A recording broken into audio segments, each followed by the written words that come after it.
দর্শক, আমি এখন দাঁড়িয়ে কথা বলছি যে শ্যামলীর যে শিশু মেলা রয়েছে সেই শিশু মেলা থেকে দাঁড়িয়ে কথা বলছি। আপনারা দেখতে পাচ্ছেন যে অসংখ্য আহত এখানকার 24-এর গত ছাত্র জনতার বিপ্লবে যারা আহত হয়েছেন তাদের সুচিকিৎসা, পুনর্বাসন, রাষ্ট্রীয় স্বীকৃতির দাবিতে তারা এখানে অবস্থান গ্রহণ করেছেন এবং গত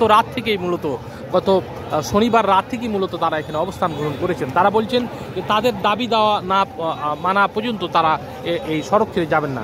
গত রাতে তারা অবস্থান গ্রহণ করার পরে মূলত এখানে এসছেন, এই শিশু মেলার যে সড়ক রয়েছে এখানে এসছেন এবং তারা বলছেন যে তাদের যে দাবি রয়েছে এবং সেই দাবি না মানলে তারা যাবেন না এবং অসংখ্য আহত আপনারা দেখতে পাচ্ছেন যে এখানে অবস্থান করছেন। পাশাপাশি আপনারা দেখতে পাচ্ছেন যে এই যে যানজট এবং এই যে শ্যামলী থেকে যে সরাসরি যে গাড়িগুলো আসছে এখানে প্রচুর সব গাড়িগুলো এখানে আটকা পড়েছে এবং তারা বলছেন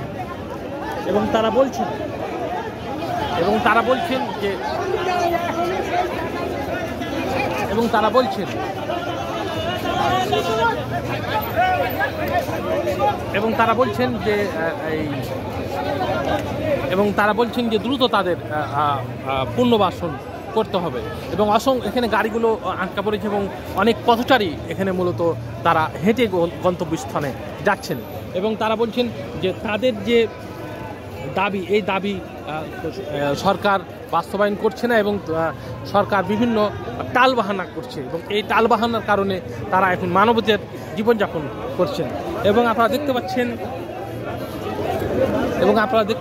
যে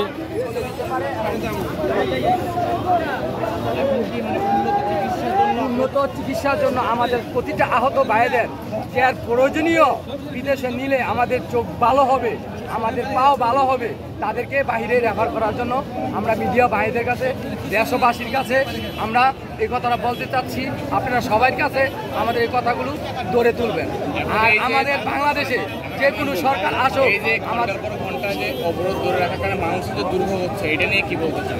আমরা মানুষের যেই অবরোধটা দিচ্ছি, যানজট হচ্ছে, এই জন্য আমরা তাদের কাছে ক্ষমা প্রার্থী চাচ্ছি।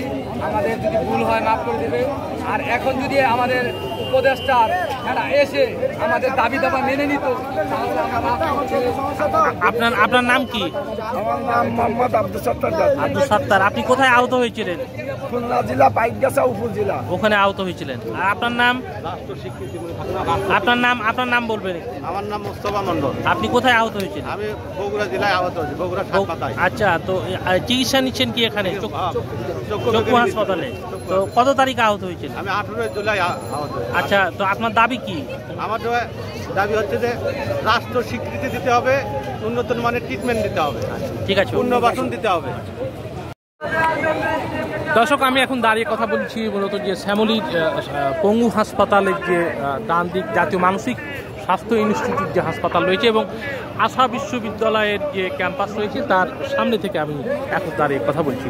আপনারা দেখতে পাচ্ছেন যে অসংখ্য আহত এখানে উপস্থিত হয়েছেন, যারা 24-এর গণবিপ্লবে যারা আহত হয়েছেন এবং তারা বলছেন যে তাদেরকে পুনর্বাসিত করা হোক এবং তারা বক্তব্য আমাদের এই অবস্থা যারা করেছে, আমার ভাইয়ের চক্ষু যারা নিয়েছে, যারা আমার ভাইকে গুলি করেছে, পা ভেঙেছে, চোখ কানে করেছে, এই খুনিদের বিচার করতে হবে। আমাদেরকে পুনর্বাসন করতে হবে, আমাদেরকে আর্থিক চরম ভাবে সরকারকে মূল্য দিতে হবে, বড় ধরনের ক্ষতিপূরণ দিতে হবে এবং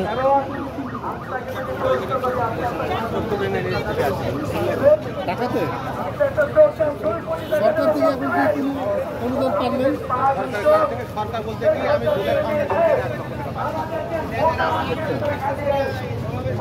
ফাউন্ডেশন এখন পর্যন্ত 2,000 লোক টাকা দেওয়া সম্ভব করতে 22,000-এর ভেতর।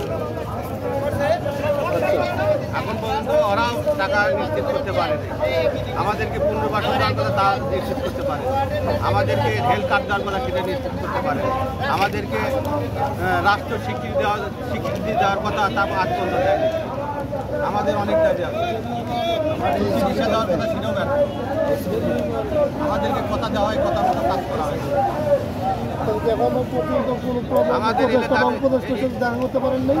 আমাদের কাছে আসে দেখা করছে কিন্তু সান্ত্বনা দিয়ে হয়ে গেছে এখন থেকে 2 মাস 3 মাস আগে, এখন পর্যন্ত সেটা এটাও কিছু করে। আমরা হেলথ খাতে এখনো পাইনি। এখন আপনারা কি চাচ্ছেন? আমাদের এখানে সবগুলো কথার জবাব দিয়ে এটি লিখিত দিয়ে যাবে, তারপর আমরা রাজপথ থাকবো। আচ্ছা ঠিক আছে। আপনি কি হন ওনার? আমার বাড়ি খুলনা, আচ্ছা, খুলনা পাইকেছে উপজেলা। আপনিও কি আহত? আহত দুই চোখে গুলি, আপনার 2 চোখে গুলি? এক বাম চোখ বন্ধ হয়ে গেছে, ডান চোখে অল্প দেখতে পাই। স্বামীরা পরিষ্কার করে দিলেন, পুরা গেছে। আপনি কি এখন আমাকে দেখতেই পাচ্ছেন না? অল্প ব্যবসা দেখতে পাই। আচ্ছা, আপনি এখন পর্যন্ত কোনো অনুদান পান নাই? আমি জুলাই থেকে আমার 1 লক্ষ টাকা দিয়েছে, তা আমার এই 6 মাসে খরচ হয়ে গেছে।